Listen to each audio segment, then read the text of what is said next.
47 में बंटवारे के वक्त हमें हक था पाकिस्तान जाने का, आपको नहीं था। हमें हक था, लेकिन हमारे अजदाद ने यह तय किया कि यह वतन हमारा है। हमारे अजदाद की कब्रें हैं यहां, हमारे बुजुर्गों के मज़ारात हैं यहां। जामा मस्जिद है दिल्ली की, ताजमहल है, किले हैं, हमारे बुजुर्गों की यादें हैं, और यही आज धरोहर है हमारे भारत की। वही लोग गद्दार हो गए, उन्हीं का नाम लेकर सड़कों पर मारा जाने लगा। हम अपनी मर्जी से रुके थे, हमें किसी ने जबरदस्ती नहीं रोका था। जो अपनी मर्जी से रुके उनके लिए आज ही सदन में यह कहा गया कि जो वंदे मातरम नहीं कहेगा उसे भारत में रहने का अधिकार नहीं होगा। बहस वंदे मातरम की नहीं है। मेरी बात तो सुन लें आप, मेरी बात सुन लें, हो सकता है आपको शर्मिंदगी हो। बात वंदे मातरम की नहीं है मान्यवर। अगर कानून की बात करूं तो सुप्रीम कोर्ट कहता है कि वंदे मातरम के लिए मजबूर नहीं किया जा सकता, सबसे बड़ी अदालत वो भी है। लेकिन अगर आपने इतिहास पढ़ा हो, रेशमी रुमाल तहरीक, हिंदुस्तान को आजाद कराने के लिए कितने उलमा ने फांसी के तख्ते चूमे थे, कितने लोग मारे गए थे। देश में न जाने कितनी मिट्टी की पहाड़ियां वो हैं जिनमें हमारी लाशें आज भी सड़ गई होंगी, लेकिन उनमें दफन है। रेशमी रुमाल तहरीक में अगर आप रेशमी रुमाल की तस्वीर देखेंगे तो उस पर भारत मां की तस्वीर छपी हुई मिलेगी आपको। ये रिश्ते कब थे?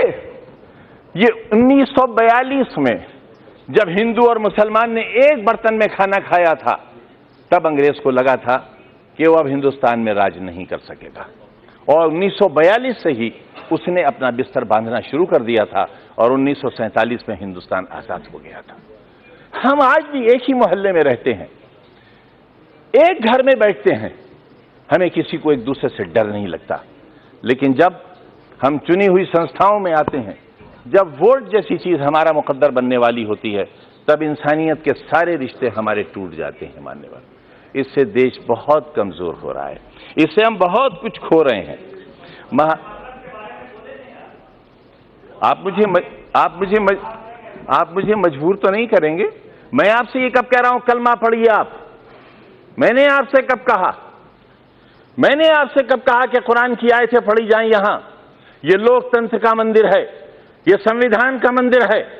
जो चाहे कहे, अगर मैं कहूं तो आप रोक नहीं सकते, और मैं न कहूं तो आप मुझसे जबरदस्ती नहीं कर सकते। और अगर आप जबरदस्ती कर सकते हैं तो कहिए, आप कहिए कि जबरदस्ती कहना होगा।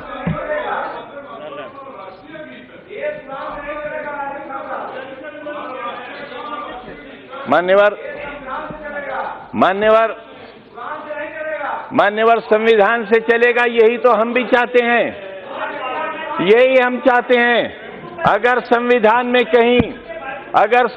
में कहीं किसी मजहबी किताब का कोई श्लोक, कोई आयत पढ़ने के लिए कहा गया हो, मैं सबसे पहला व्यक्ति हूंगा जो इस हुक्म पर नतमस्तक करूंगा।